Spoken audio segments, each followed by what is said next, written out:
Hello again. We are back for the submodule 1.d. In the submodule, we will center our discussion on the fundamental concepts of accounting.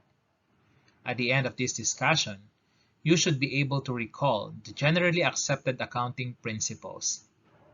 Like any other professional fields, accountants also follow standards when preparing the financial statements.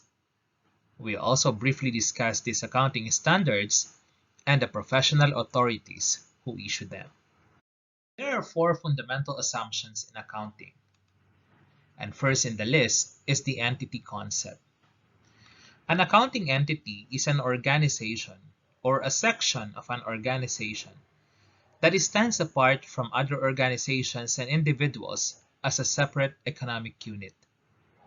This concept requires that the activities of the entity be kept separate and distinct from the activities of its owner and all other economic entities.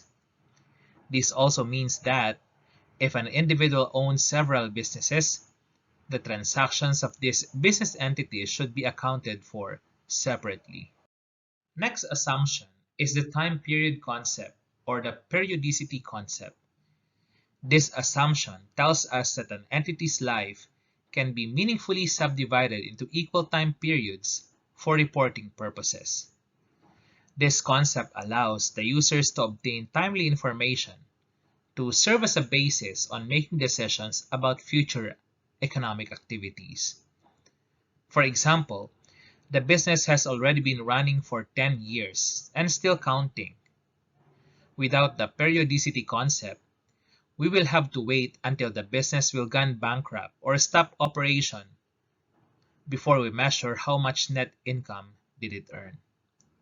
For practical reasons, periodicity concept allows us to divide the economic life of the business, for example annually, to know or measure how much income did it earn in year 1, year 2, year 3, and so on.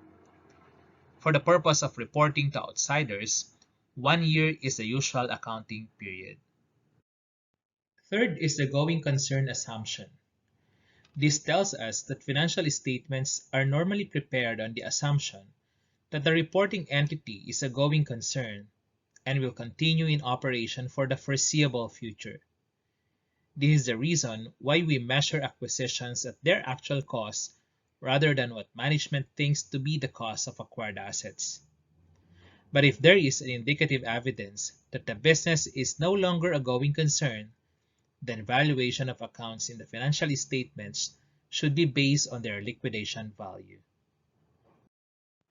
And the fourth assumption is the stable monetary unit concept, which assumes that the value of the reporting currency is stable over time. In our case, this assumption tells us that the Philippine peso is a reasonable unit of measure and that its purchasing power is relatively stable. This assumption basically ignores the effects of inflation in the accounting records. Now let us proceed to the basic accounting principles. The generally accepted accounting principles is a set of conventions, rules, and procedures developed by the accounting profession that are generally accepted and universally practiced. Let us discuss them one by one. First is the objectivity principle, which posits that accounting records and statements should be based on the most reliable data available so that they will be as accurate and as useful as possible. When we say data is reliable, it should be verifiable when they can be confirmed by independent observers. Second is the historical cost principle, or simply cost principle, which dictates that companies record acquired assets at their actual cost and not at what management thinks they are worth as at reporting date. For example, a business purchased a production equipment and paid 50 million as acquisition cost. However, after the purchase, the management thinks that it can actually be valued at 70 million. Guided by the cost principle, the production equipment should be recorded in the books for its actual purchase price, 50 million. Third is the revenue recognition principle. This principle states that revenue should be recognized in the accounting period when goods are delivered or services are rendered or performed. For example, we are in a trading business. And for example, on January 1, 2021, we receive an order and the customer paid us in advance the whole amount of the order, but the delivery date will be done on February 1, 2021, or after 1 month. What should we recognize at the time of receipt of the payment? Should we recognize revenue already? No, or the answer is no. A liability should be recognized in the form of an earned sales revenue. I repeat, a liability should be recognized in the form of an earned sales revenue. By the time of delivery, that liability is decreased, and that will only be the time that we recognize our revenue in the form of sales revenue. The revenue is only earned when the goods are already delivered. It goes the same with the service type of business. A revenue is only earned at the point of performance or rendition of that service.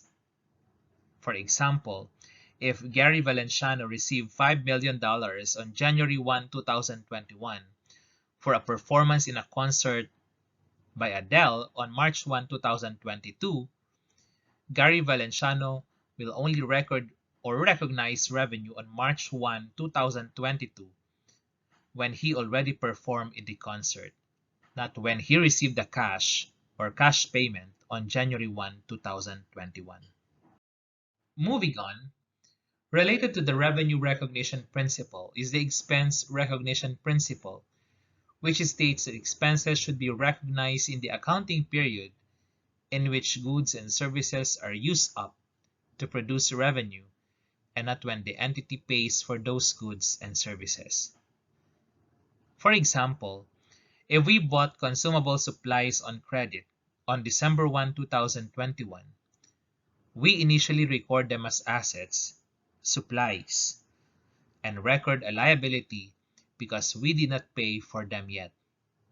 For example, we intend to pay them next year on January 31, 2022. Let us assume that we were able to use or consume all of these supplies as of December 31, 2021, our reporting period. The expense recognition principle tells us that as of December 31, 2021, we should record the consumption as expense regardless on when are we gonna pay them. Another accounting principle is the principle of adequate disclosure, which requires that all relevant information that would affect the user's understanding and assessment of the accounting entity be disclosed in the financial statements. This is also the underlying principle why a financial statement called Notes to Financial Statement is prepared to aid in the understanding of the users of financial information.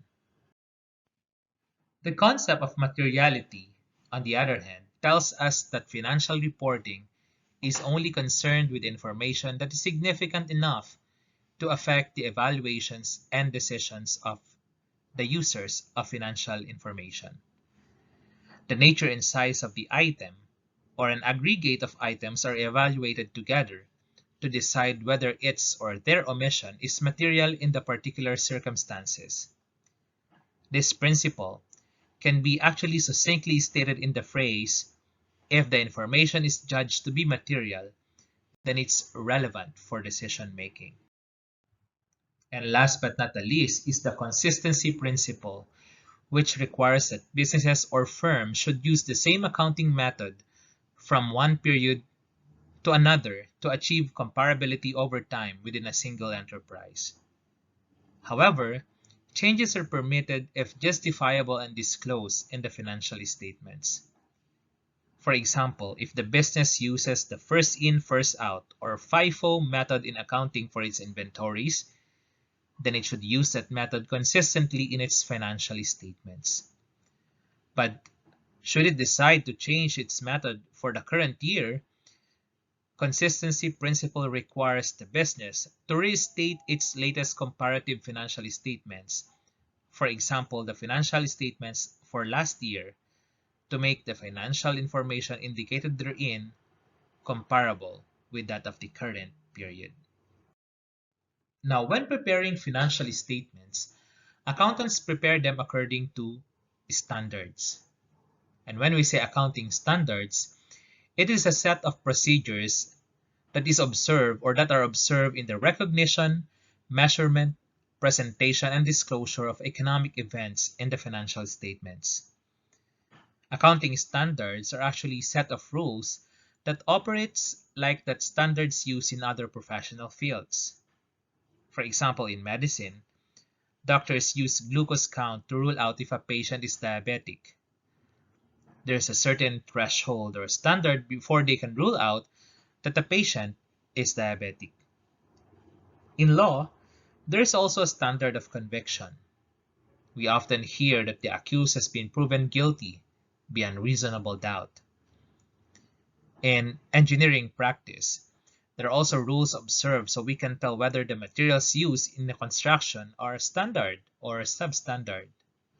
And hence, in accounting, in combination with the generally accepted accounting principles or GAAP, these standards indicate how, or these standards are used to report economic events. There are various standards or accounting standards used in private firms as well as public sector institutions, and we could briefly enumerate them as the following: the International Accounting Standards or the IAS, the International Financial Reporting Standards or the IFRS, the International Public Sector Accounting Standards or the IPSAS, and interpretations of these standards. In the Philippines, our standard setters adopted the accounting standards issued by international standard setting bodies. They just replaced the word international with the word Philippine. There are also dedicated standards for small and medium-sized entities, the so-called IFRS for SMEs. In the Philippines, the standard setting bodies are the Financial Reporting Standards Council, who adopts the International Accounting Standards and International Financial Reporting Standards, and the Commission on Audit, who adopts the standards for the public sector. Now, we are ready to dive on our next topic.